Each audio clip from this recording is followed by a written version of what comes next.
My name is Woloschuk. I'm the Associate Director of Programming for the Vancouver International Film Festival. Thank you all for being here as well.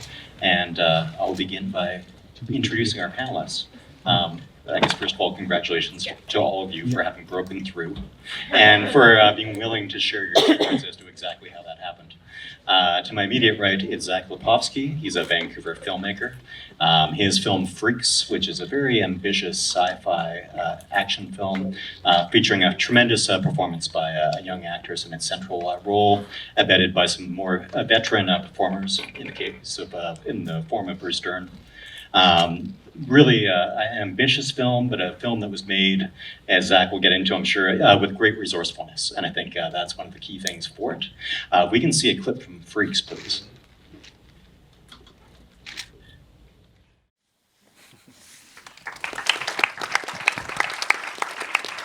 And we'll mention that Freaks had its world premiere at TIFF a few weeks back, and again, local premiere here last night, and plays again early in the week. So please, if you didn't have a chance to see it last night, catch the next screening. To Zach's right is Jayme.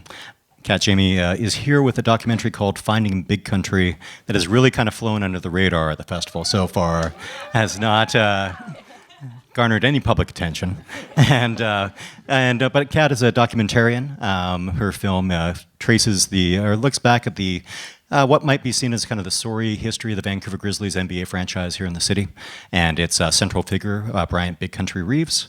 And I think through its investigation and Kat's personal involvement in the story, really looks at what the role of a sports franchise like that is in a community, and what it can mean when it's taken away as well. If we can see the clip from Finding Big Country.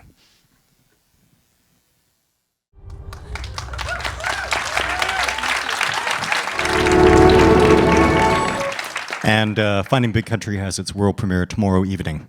And if you want to try and see it, line up early, because it is really, really busy. Finally, we're very fortunate to welcome Akash Sherman to Vancouver. Akash, you had your hometown screening of Clara in Edmonton last night.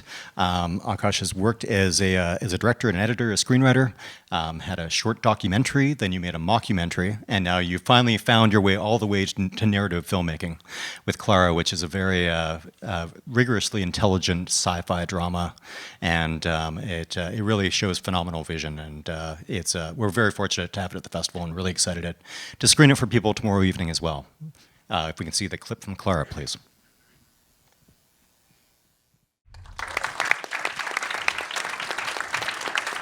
And I'd probably be remiss if I didn't mention that Freaks is co-directed by Adam Stein as well with Zach.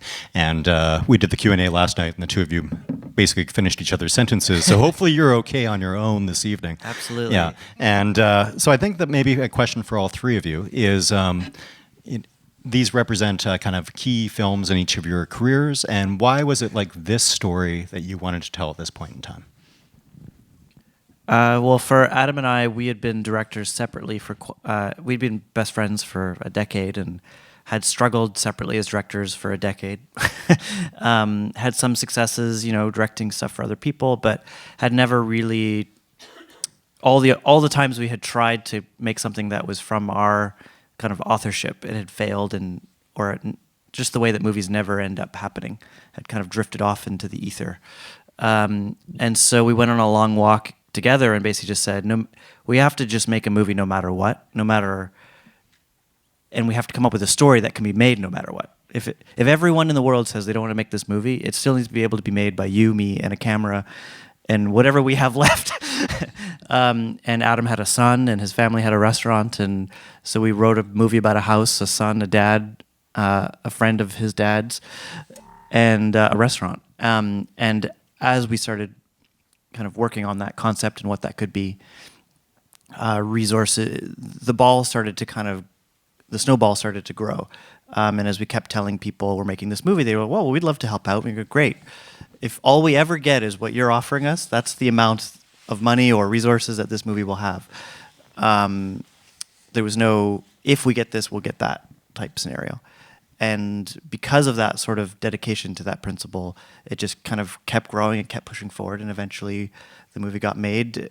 The role I was supposed to play was played by two-time Oscar-nominated Bruce Dern, and the role Adam was supposed to play was played by the amazing Emil Hirsch, and his son was played by this incredible discovery of Lexi Kokler, this amazing little young actress. And the film became much bigger than we thought it would, but it never had to be, and that was kind of the... and then from that film, it's really propelled all the things that we've always kind of looked for and hoped for. So it's been a great success for us. Kat? So this is a story that I've always wanted to tell. I actually wanted to be the first woman to play in the NBA. That didn't happen. I ended up becoming a filmmaker instead. And this has always been the story that this is sort of like a second best to making it in the NBA. In university, this is, again, the story that I wanted to tell. And I'm the type of filmmaker that there's a great quote by a documentary filmmaker. I think her name is Jennifer Fox. And documentaries are so hard to make, she says. So if you're going to make them, there's no guarantee, that the film will get seen, that you'll finish the film, that you'll make money. So if you can walk away from a story, walk away. But it's only the stories that you can't walk away from. Those are the stories that you need to tell. And this was that story for me. And I knew I had to make it before another documentary filmmaker or another filmmaker made it. And that's also just sort of the type of filmmaker that I am. Once I had that feeling that, oh my God, I found this amazing story, and I know someone else is going to tell it, and that person needs to be me. So I'll just hit the ground running, and I was pitching this like crazy, and dreaming of it for, I'd say, like over a decade. Thankfully, with Story Hive's help, I was able to make this dream project come true. So I got a few reasons why I really wanted to tell this story. For some context, I'm from Edmonton, and I moved to Toronto in 2014 to go to film school. I just really had that kind of jitterbug in me to create something. And I'll be honest, I was a little bored in the first year of film school. And they're going to make me wait 4 years to make a thesis film.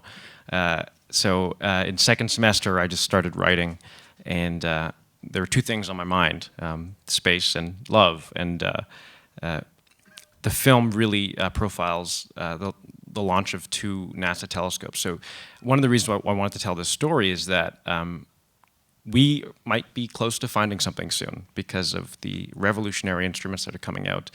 There's the TESS telescope, which launched 3 months ago, and then the James Webb telescope that's coming out in 2 years. So I really wanted to show the process of what real astronomy is, and all the science in the film is very vetted. There's a really neat discovery that's made, and the science for that film of that discovery has actually been published based on the movie recently. So, yeah, I really wanted to just space has always mystified me, and I want to know more. So this was kind of my way into that. And the other reason is the human connection and loss in the film. I was dealing with both of those while I wrote this film, so it was kind of a healing process for me. And yeah, so that combined with a really excited 20-year-old got this movie. Yeah. It's just that simple sometimes. So yeah, this catalytic moment arrives, or for each of you, this is the film you want to make, and what perhaps were you unprepared for when it actually came time to make it? What do you wish you had known when making this film going in that would have saved you maybe or helped you clear a hurdle or avoid a pitfall that might save these people the same fate? Just how, for me, it was just how kind of like tight and stressful shooting days can be. We had 19 days to shoot our movie. And looking back at that as the director, I would have told the writer self of mine, why did you write all those useless things that didn't need to be in there? So really, like if you're a writer as well, vet your scripts, imagine it as best as you can. I think we shot a lot of stuff that we didn't end up using, and I would have really loved to. That happens in every movie. That'll never stop. Probably, but honestly, like I've written a couple more scripts since, and I do feel I have kind of gotten better at that just after having gone through that experience. So yeah.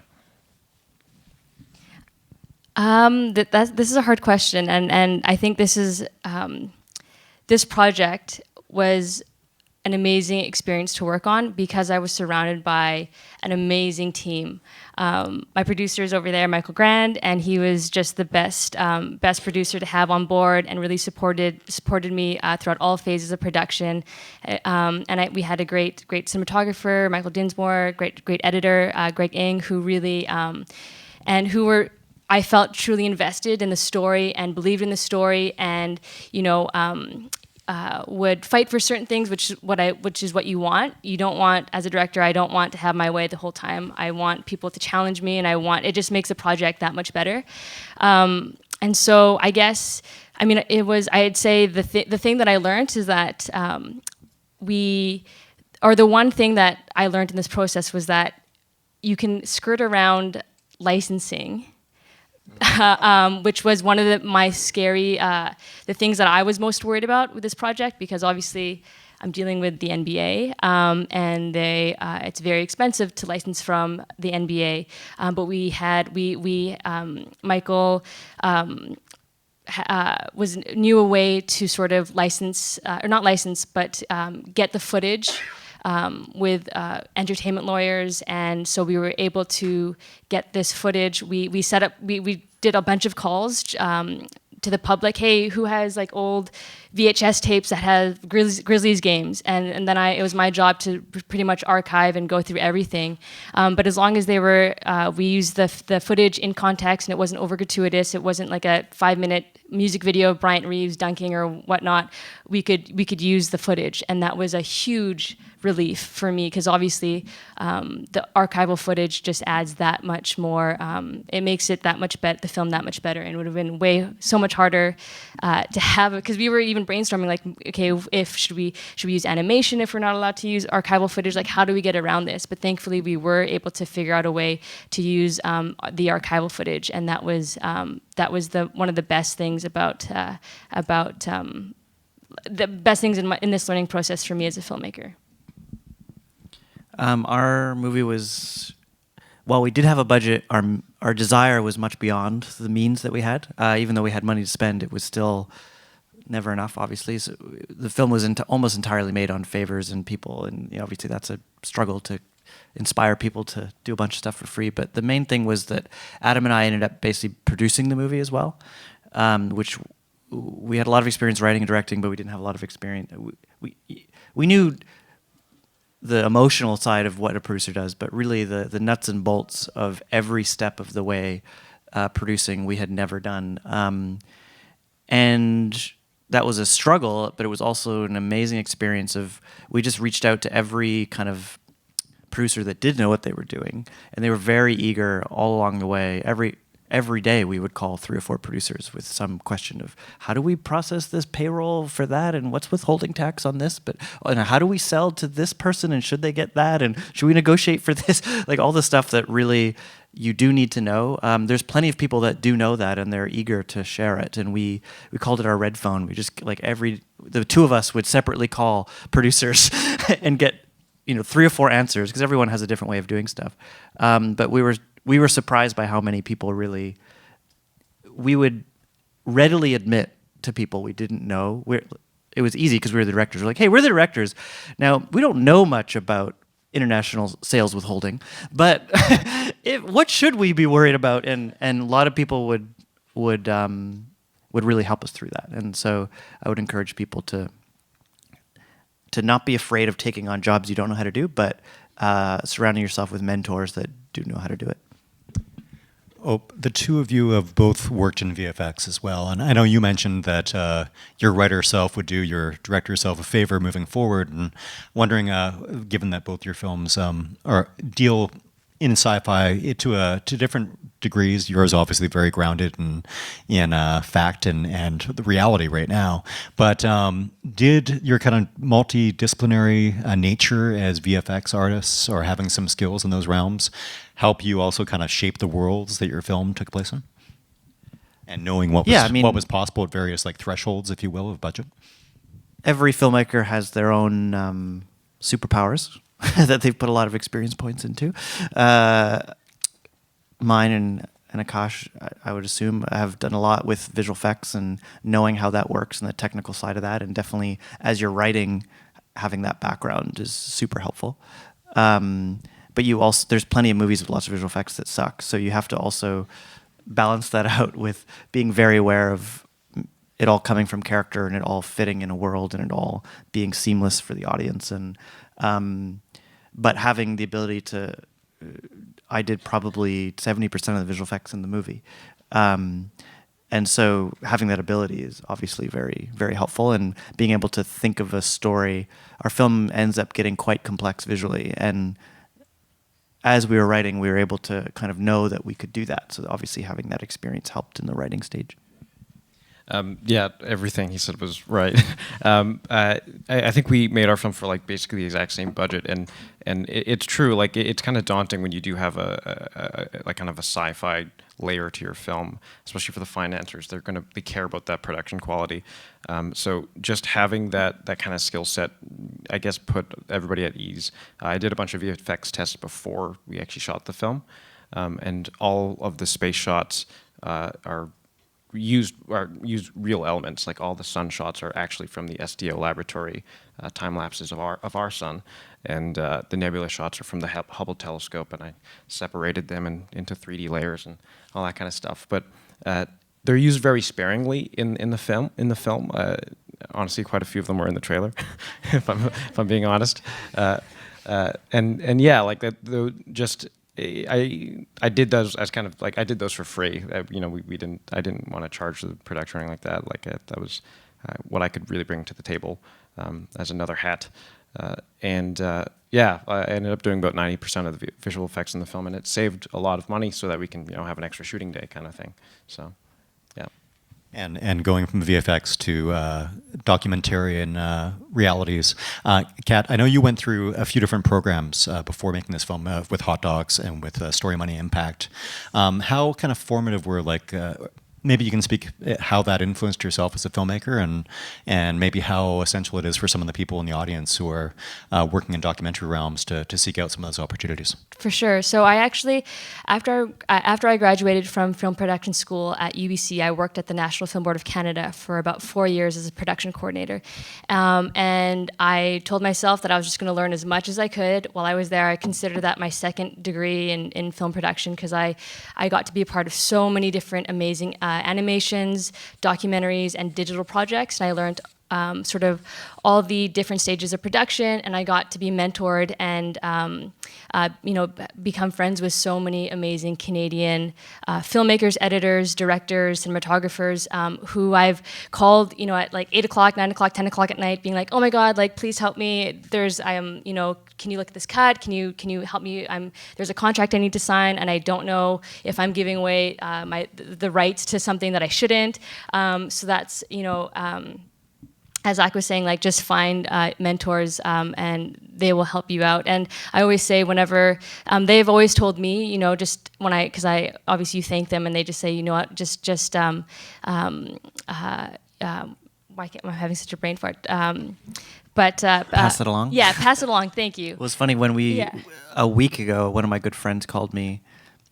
He's just finished a film and was trying to think about what does he do to get a sales agent and stuff. And I just went through 4 months of figuring all that out, and the universe instantly called and said, so do I get a sales agent, and how much do they take? And I was able to answer all the questions that 3 months earlier I had no idea about. Totally. So yeah, and then whenever a filmmaker emails me with a question, I'll gladly meet for coffee or whatnot, because so many people have helped me make the projects that I've been lucky enough to make. But yeah, so while I was at the NFB, I reached a point when I was like, I really wanted to make my own films, but it's hard to leave the NFB is an amazing place to work, and so I got to the place where I was like, when am I going to take that jump? And I went to Story Money Impact, and that was like a week where I was able to sort of like reset, meet a bunch of other amazing filmmakers. When I got back from that program, I was like, okay, you know what? I think I'm ready. And then luckily after that, I was able to go to Hot Docs as part of the accelerator program. Story Hive also sent me to the Banff World Media Festival, which is where I met Michael at a Netflix party. I was wearing a Grizzlies jersey, and he was like, "Hey, that girl's wearing a Grizzlies jersey. She looks kind of cool. Like, I'm gonna," or not saying that I'm cool, but he was like, "Hey, that girl looks interesting. She's wearing a Grizzlies jersey." We started talking, and then we hit it off. So I've always tell people, always wear a Grizzlies jersey, and always talk to people who are wearing Grizzlies jerseys. It works. Well, on that point, I think we talked a little bit during the Q&A last night, Zach, about the poster campaign you did during TIFF, and obviously you've become, and you and your team are really instrumental in the marketing of the film, and perhaps the two of you can just talk about how you've had to be resourceful in that front in terms of creating your own kind of profile for films, and what is a very, the signal to noise ratio gets more distorted all the time out there, and how do you kind of build profile for your projects? Yeah, well, I was also sort of surprised. Like at TIFF, I assumed we'd be one of 1,000 doing that. And it was like, we were putting up posters and we're like, no, there's no other posters anywhere. I was like kind of confused that a lot of filmmakers, there's a lot of bigger movies there that don't have to do that. But it was surprising how little went a really long way. Just kind of in finding ways that seem like people are excited to discover it. Because you're not going to be on massive billboards. So finding things that are fun little things that people feel like they're part of a discovery and part of a movement can be really fun. We put up these posters that were basically government-issued posters kind of warning people of freaks in the city and they should call this hotline if they see anything. And the hotline says, thank you for your concern. There are freaks in your area. We're holding a community meeting at 9:30 at the Scotiabank, and you should come, but arrive early because there's a lot of concerned citizens, and just kind of then people get it's a movie, and we'd put up the posters and then watch people like go by them and take photos, and one of them's like, I guess we were gonna see a movie. Why don't we see this one? And we were like, yes, because Adam's always super paranoid. He was terrified the movie would just no one would be there, so we were doing anything we could to get attention, and but at the same time you don't want to give everything away, and so finding things that are a good little mystery box. So I'm not sure if you guys have seen our missing posters around Vancouver. I won't lie, it started out as a complete accident, actually. We were doing a photo shoot for the poster of the film, which we had the idea of me wearing my Bryant Reeves jersey with my back to the wall with these missing posters that didn't say Finding Big Country, because of course the actual poster with me would have Finding Big Country somewhere on the poster. I will also say that before, our plan was to always put these missing posters up around the city, but when we were premiering. And so when we did this photo shoot, my stepdad and my producer Michael, we were about to take the posters down, and they were like, hey, why don't we, this looks kind of cool. And there were like 8 posters. And they're like, this looks kind of cool. Why don't we just leave it up? And I was like, at first I was kind of hesitant because I was like, there's no information. Like there's no like at Finding Big Country, there's nothing. And they're like, no, let's just leave it. And I was like, okay. And I think even my mom was like, don't worry, like we'll like, I'll pay for the ones that we leave up here. So I was like, okay, that's, we'll just leave it up. And then the next day, like everyone was tweeting it. Like my friends were like sending me screenshots of people that they knew that I didn't know that were posting on Instagram, and finally like people were like, who is this Grizzlies fan that left this this poster on this wall? And the next day, the province, Vancouver's awesome, and Vancity Buzz had written about it, and it was a very so it was like a total pull marketing accident, but it was a really natural and gentle way to sort of introduce this film, because of course we've had our Instagram handle has been live for a few months now, and it's the basketball community that knows about it, but this sort of marketing scheme was able to pull in the rest of Vancouver to get them interested about a documentary about the Vancouver Grizzlies and Bryant Reeves. And then of course, now that when we had the premiere all set, we redesigned the posters to have at Finding Big Country, Story Hive, VIFF, and the basketball community here has really embraced this film, and we are starting a movement to bring back a team, and that's always been my goal with this, just one of my life goals in general is to be part of that conversation to help bring a team back here in Vancouver. And so the basketball team has really embraced this film and have helped me promote. We printed about 2,000 posters, and a guy, his name's Josh, does the wheat posterings, and he loves basketball. He's a huge Grizzlies fan, and he's like, "Don't worry, I'll take care of you. You're gonna see this. Everyone is gonna see this poster." So we have such a great team, and even just bench players, I'd say, who are subbing in and giving it this project so much love, which is really helping us. Yeah. There you go. Forget about viral marketing. It's all just about posters again, you know? Like Missing posters, yeah. Akash, for yourself, like you said, you did about 90% of the VFX shots. You co-wrote the film. I co-wrote the story. Co-wrote the story. And I wrote Okay. the script. And wrote the script. Okay, and directed. Who's kind of a key figure for yourself in the development of the project? You look to for kind of like checkpoints or guidance. When so much of it Probably seemed really internalized to make sure that you were on track with the project, or just kind of like bounce some ideas off of. You guys brought up the idea of mentors, and I honestly think that is one of the most important things ever. I was very fortunate to find a mentor, Ari Lantos. Funnily enough, I met him at the Banff World Media Festival in 2013. Go to Banff. Yeah, and so I did a pitch there. I was 18, and it was for the Sineku Film Accelerator, if anyone remembers that.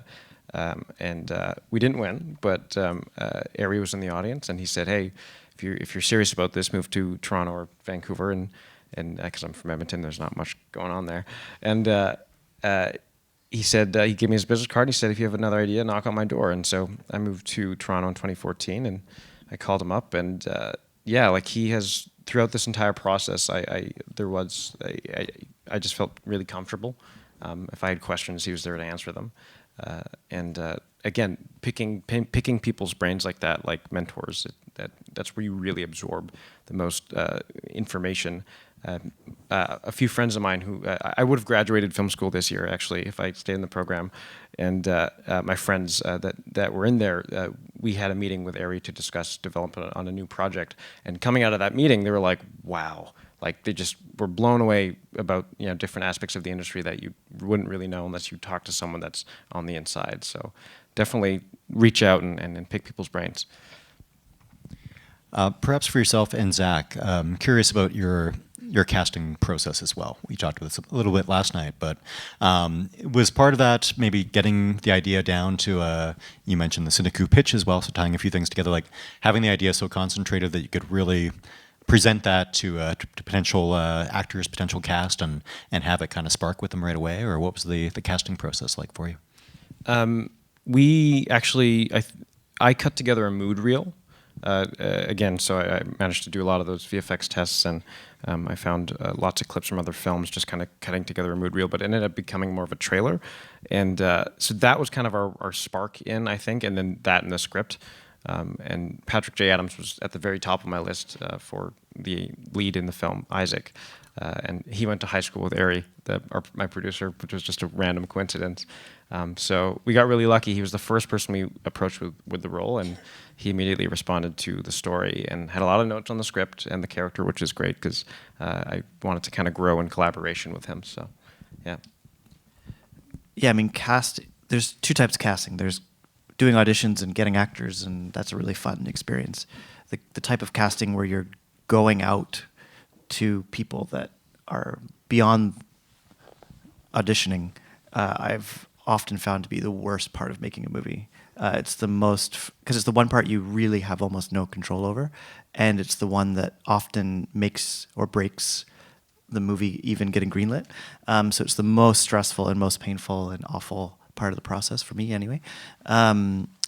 The few things we learned along the way of doing it on this film was, which is sort of obvious, is one is the script really does have to stand for itself. It really does have, so having as many people read it and know that if someone cracks it, they're going to get to the 5th page and then they're going to get to the 10th page, and like just knowing that the script, if it eventually gets to this person that you really want it to get to, that they will respond to it is critical. And once you're at that stage, really doing the traditional process of kind of going through casting directors and making offers is mostly useless. And so, because you Totally. probably can't. Yeah. That process is useful if you can throw money at huge numbers will get people's attention, which casting directors can be really helpful to do. But having some sort of, even if it's 3 degrees of separation to someone, and going through those degrees to get to whoever it is very and it's sort of the only way you can actually exert control on the situation is like, okay, we want this person to be in the movie. Who do we know that knows that person? Who do we know that knows that person? Okay, we need to get the script to that person, and doing that in every direction to every actor that you can think of to try and just get something in front of them. And ultimately, if you do get it in front of them, it'll be the material that speaks for itself. But it's getting an actor, especially once you're working at a budget level where you need actors that mean something for the movie to be financially successful, is really stressful and really difficult. To the point where if you know anyone if you know any actors that are already at that level, just write a movie for them. Because once you have 1 or 2 of them, getting others is much easier. And often they have friends that are so reverse engineering it that way can sometimes be very helpful. And for yourself, Kat, as we saw in the trailer, for those who haven't seen the film, obviously, you are a very central figure in the film itself. And you talked about how you knew you wanted to make this film before someone else made it. Was it an easy decision for you to know that you were going to occupy so much space in the film and tie your own story into it as well? Or how did that process develop? I mean, I in university, I always just thought I was going to make a documentary about the Grizzlies. I never envisioned myself being one of the main subjects. But as I was doing my research and also just pitching, because obviously the first question people ask you when you're pitching is, why you? And that for me was so easy because I could be like, because look at this, look at my basketball diary that I've had from elementary school that has pictures of Bryant Reeves that I've drawn, that has tickets from the games that I went. Look at all the photos that I have. Look at my closet full of, like, the list went on and on and on. And also, I didn't just want to make a sports story. This is a film that ties in my own relationship with basketball. And I love those type of films that are multi-layered, that have different, that mix different types of archival footage within the film. And there's not just, Bryant Reeves archival there. There's archival of me as a kid, me in high school, playing basketball. And so, I guess later on when I started watching more documentaries, and I was like, man, my favorite documentaries are documentaries that mix all these different types of layers.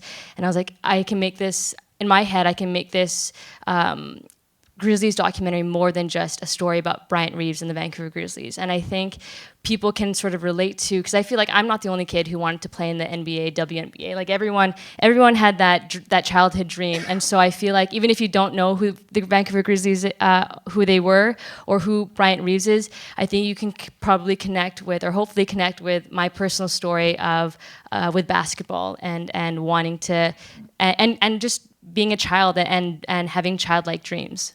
That question of why you is central to pretty much any pitch you will ever do in your entire life. It usually either will start or end or both any pitch, because no matter what the story is, if there's other people, they need to know that you are as invested in this film and that you're the filmmaker to tell that story. And often when I'm pitching on big other Hollywood stuff, we just make up the why me, but you have to have that personal reason as to why you're the only person who can tell that story, no matter what the story is, and sure, so yeah. strong in your example. And we had that with Adam and his son, and kind of telling a family story, and you really just have to be the only person who could tell that story, even if it's someone else's story that you're coming on board as a director onto. For yourself, Akash, going through the Sineku, which was an accelerator, but was kind of pitch focused as well. Did that have any sort of effect of how you proceeded with other projects, or how you presented them to people that might be, transferable for people in the room? Yeah, that's interesting. I mean, I kind of had to learn how to pitch for that accelerator. So I kind of picked up the basics of you really got to hook them within the first few words.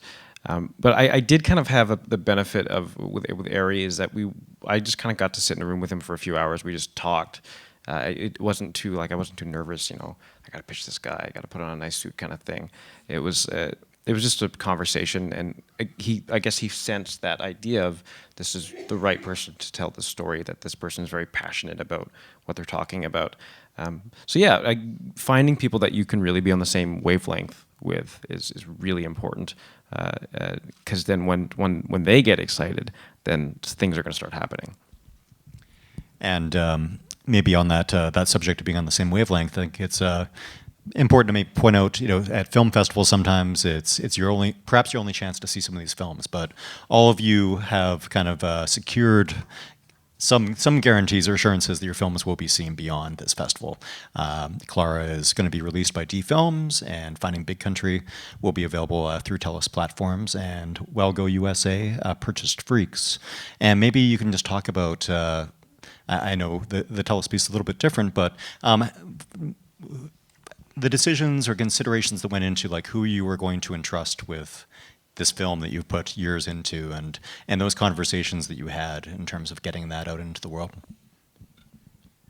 Yeah, I mean, our film, when we made it, had zero distribution. So until we went to TIFF, that would be the only screening other than VIFF in history. But the goal was to go to that film festival and sell the movie. And it's one of the best in the world for markets, for people, distributors. And so basically for 2 months, all our energy was around creating a situation where distributors, because it's a weird thing it's very different going to a film festival when you're there to celebrate the film. It's a very different experience when you're going there to sell the movie. Because really, the only thing that matters is the 20 or so people in the world that could buy your movie are at that screening. So really the posters were just so that in case one of those people walked past one of those posters, like it was just to get those potential decision makers to see the film, and then also to create enough press and reviews. We showed the movie to as many reviewers as we could, which is a risky thing you can do because theoretically they could all pan the movie and then that would be bad. But we felt like they were all going to love the movie, and so we pushed it out to as many reviewers as we could so that the reviews all came out immediately after the screening because they're embargoed until that moment. And they were all very, very positive.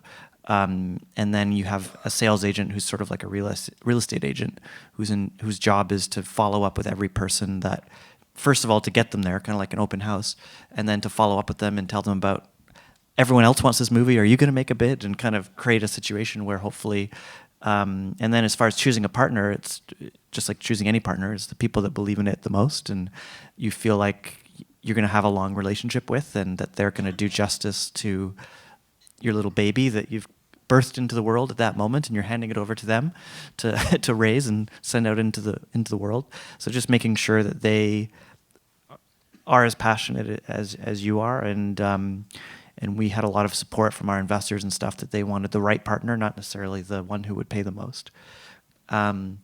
And luckily we found those people, and they're going to put it in theaters next year. For yourself? And so, yeah, our distributor is D Films, and we signed with them before we shot the film. And I'm really glad that, like, again, we can get on the same page with them. I'll be honest, I was really scared that, if we get a distributor, they're going to market this film in the wrong way. With the two leads being married in real life, I was really scared that they're going to make this a big romance. It's really not a romance. There's no romance in the film. But they listened to us. They wanted to hear our ideas. And so all those kind of decisions I get to be in the room for, which is really nice because I'm sure other distributors could really go against what the director wants. So being with a company that's passionate and caring is really nice. Yeah, that's something to know is the vast majority of distributors, as soon as you sell it, you'll never see the marketing team or talk to them ever again, and just be waiting to see how your movie's going to be marketed. Most of them will tell you to be involved and then not involve you. So, but you can kind of tell when there's a team that really does want to bring you into that process. It's always been strange to me that the directors aren't really involved in the marketing and launching of the film. So that's something to be aware of. And so I'll just say that I was pitching this like crazy for about 2 years, and had a meeting with Story Hive actually to pitch. I was pitching them another story, and you know how they always say, have another story in your back pocket. And thankfully, in this meeting that I was in, I was obviously dressed in what I'm wearing today, like more Grizzlies gear. And I brought like all my Grizzlies paraphernalia from my childhood. So, so my meeting, I just started pulling out all this stuff. And just from that first meeting, because I got so many no's before this, and in my head I was like, and people would say, I don't think there's an audience for this film, and in my head I was like, there's an appetite for this film. Like, I'm getting messages from like people in New Zealand, Australia, New York, Pittsburgh, like there's so many basketball fans like in the world, and big countries, like he's a legendary 90s iconic athlete, and so I think, so Story Hive was, they were the first to say yes, like within the first meeting.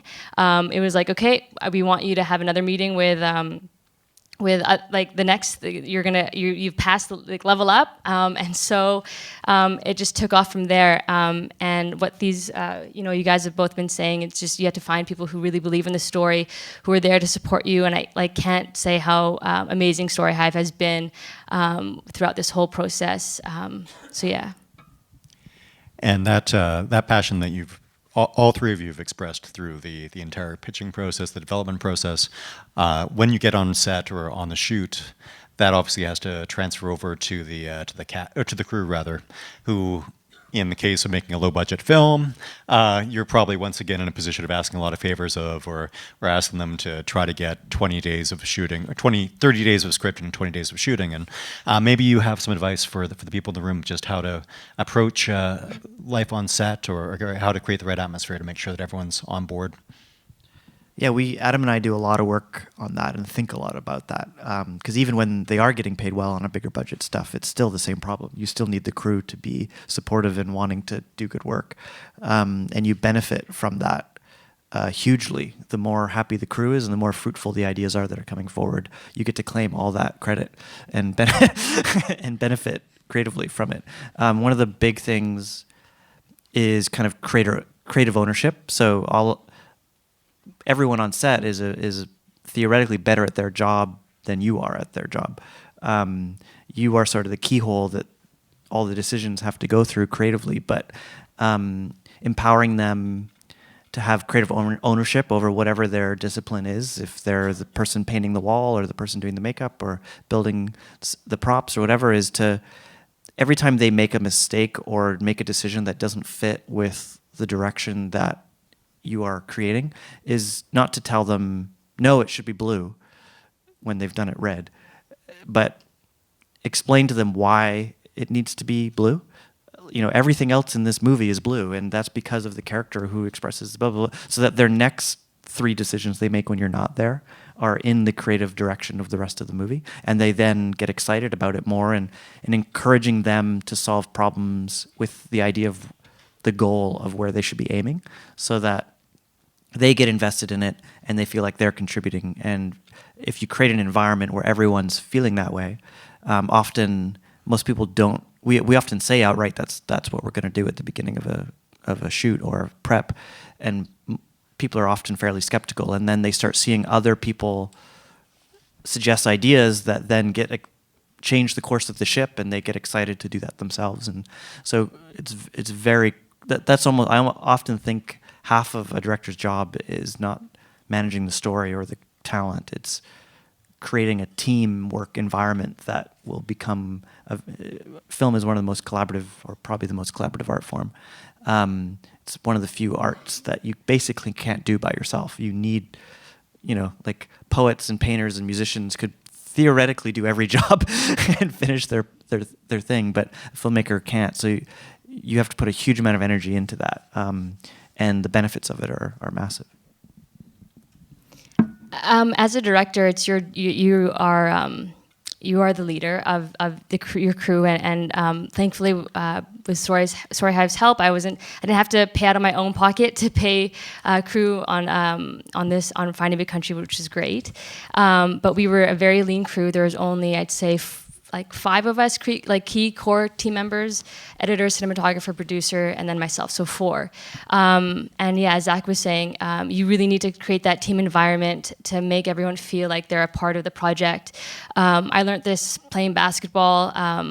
a great leader knows when to lead and knows when to follow. And so again, like, it's not just you telling people what to do and it's my way or the highway. It's such a collaborative process, and the more your teammates, because they are your teammates, the more your teammates feel like they're a part of the project, the more they're going to be invested and the more they're going to want to put into your film and make it that much better. So it's your job as a director to make everyone feel like they're part of the team and that there is a team and there's camaraderie and you're all in this together. Trust is one of the biggest things. We lucked out and were able to. I met with Patrick and Troyan really early on, about 6 months before we even shot the film.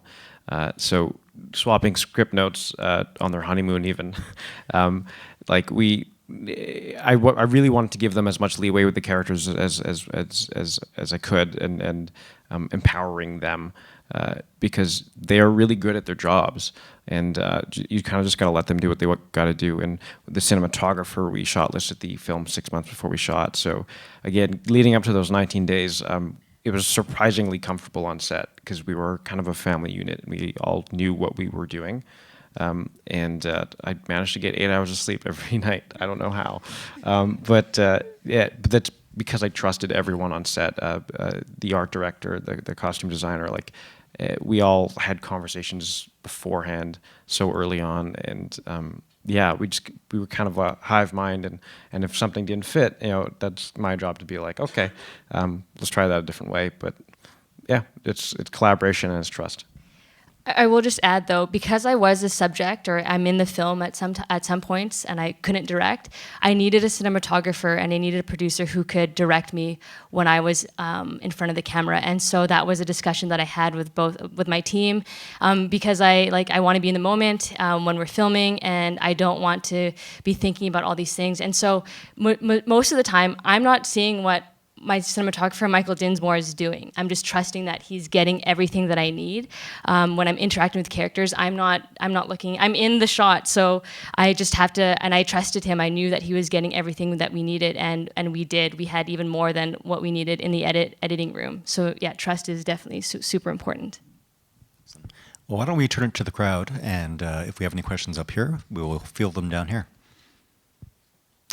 Right there.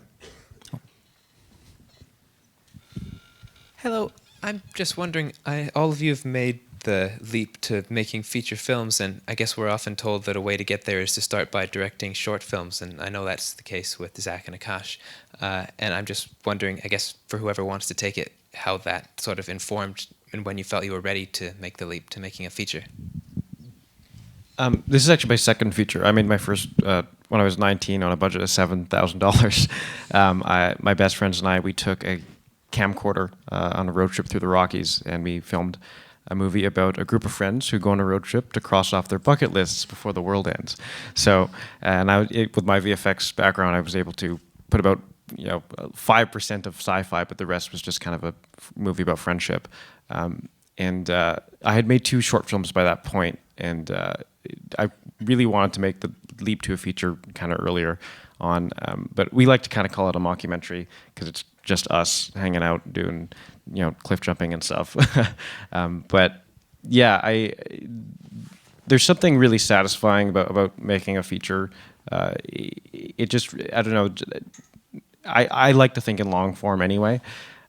So it really gave me the confidence going into this one, like, okay, I know how this works. I know that there's production and there's post-production, and shorts will really prepare you for that, but don't be afraid to take the leap to go to a feature.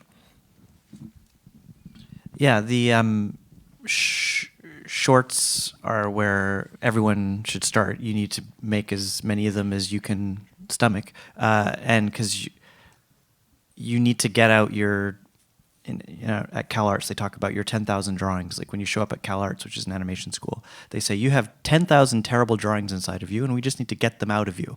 So start drawing. And that idea of like you often your taste is better than your experience and your ability, which is a famous quote, at the beginning of your career, and beyond making short films for your own experience level, it starts sending waves out into the world that you are a filmmaker and you have a voice and you have things that you want to say. And that's contagious. The more you create, the more you meet people that want to be a part of creations. It's often as a filmmaker, you don't want to make anything unless it's perfect and great. And as soon as you make it, you hate it, and you want to make something else that's going to be perfect and great. And that never ends. That always is the case.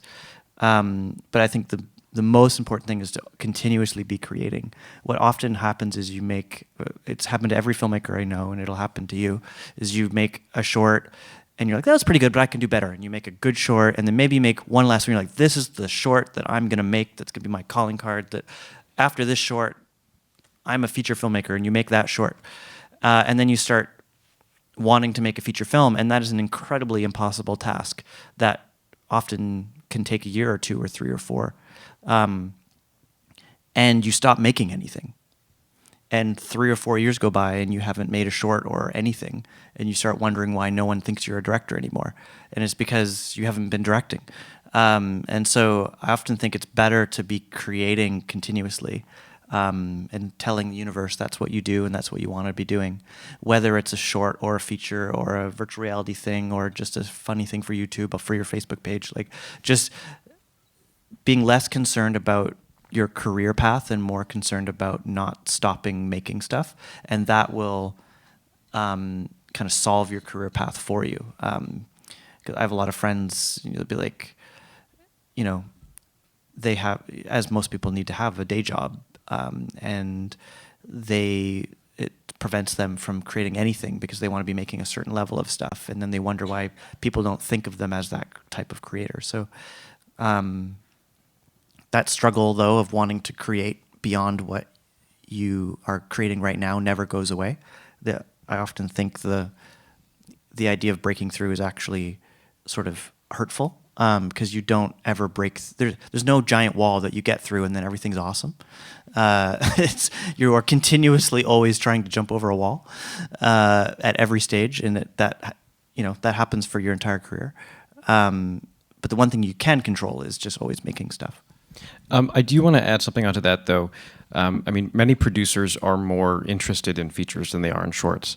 And so even if you are making a short film, it might be a good idea to make that short film as a pitch for a feature, like the Damien Chazelle way of doing it for Whiplash. He made a short film, and then that short film became a feature. So